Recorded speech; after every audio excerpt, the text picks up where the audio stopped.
Hey, welcome back everybody to the Hive. I don't think I ever mentioned why we call it Bizz Comics. Our last name is Méhész, which in Hungarian means beekeeper. That's why the name is Bizz Comics, because buzzing bees. And we're not beekeepers. Like I don't know how to keep bees.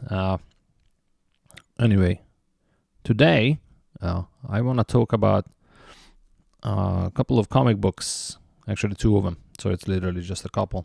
But the idea was to go to a comic book store, which I go to our local comic book store and pick up comics. The idea was to pick up comic books from the dollar bins and just talk about them without knowing what the comic book is about.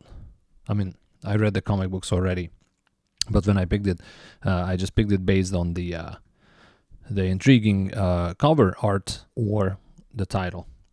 And this week I picked up two. One of them is called Ice Cream Man. It was released in 2024. It has a very unique look, unique to like 50s. I don't know. I will probably post a picture in there. But I like the cover art because it reminded me of the 50s, 60s roughly. And I wasn't disappointed for sure. Even the cashier told me that it's a cool book. And it was released by Image Comics.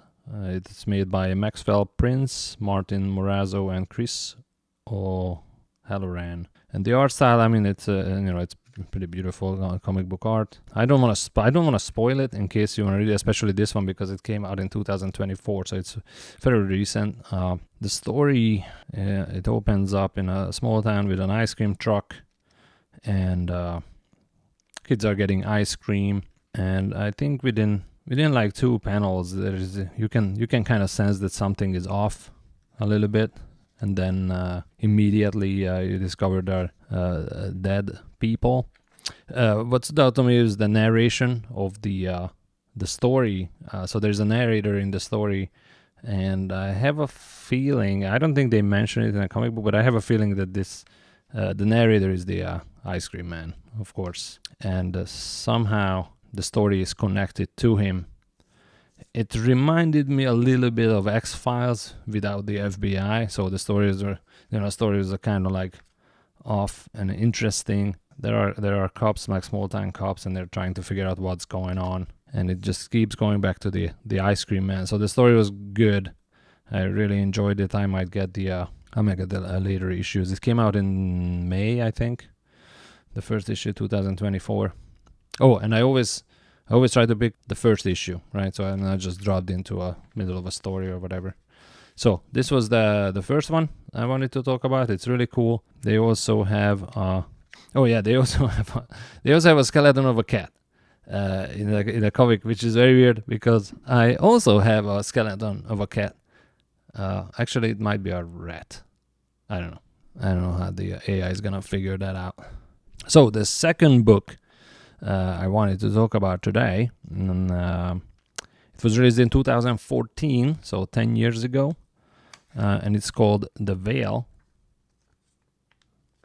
It caught my eye because of the art on the front, of course. It was made by Greg Rutzka and Tony Fezula. I'm probably butchering their names, but sorry about that. It was released by Dark Horse Comic. What I really liked about the art of the front, that it was not it wasn't like a classic comic book look. The colorist used some kind of a cool technique that it drawn me to it. And it had a girl on the front. It has a girl on the front and some rats. It was really cool. The opening first two pages, I think, has no text whatsoever. It's just the graphics. And one of my favorite thing about it is that it has a subway train coming towards you. And in one of the short stories, I used a similar imagery. What was it called? I think The Push. So it has rats and a subway, and I was like, oh, that's cool, you know. But it's not. I guess it's not that unique if you live in a town with a subway. Now, one of the interesting things about Hungary, we have. When I grew up, we had 3 subways. Now we have 4. Underground, but I've never seen rats there.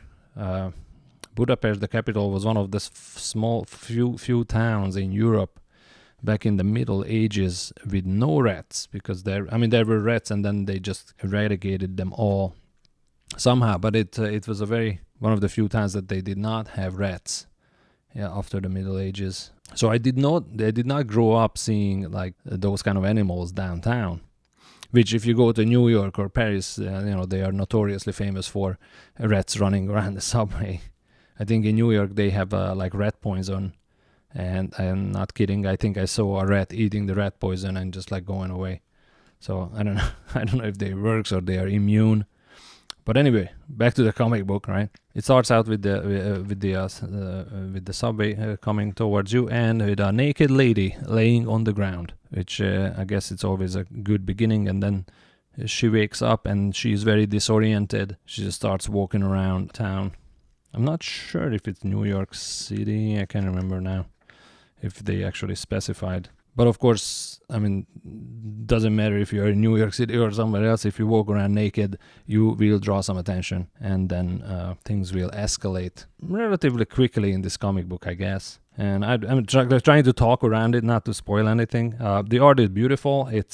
I don't even know, it reminded me of watercolor paintings, I guess. I will try to put some picture in there. Yeah, I don't think I can say anything. I mean, there are murders and stuff, but the story itself was intriguing, pretty cool to see. But anyway, yeah, definitely check it out. So these are the two books, the two comics this week that I read: Ice Cream Man and Veil, 10 years apart. Thank you guys for watching. See you in the panels.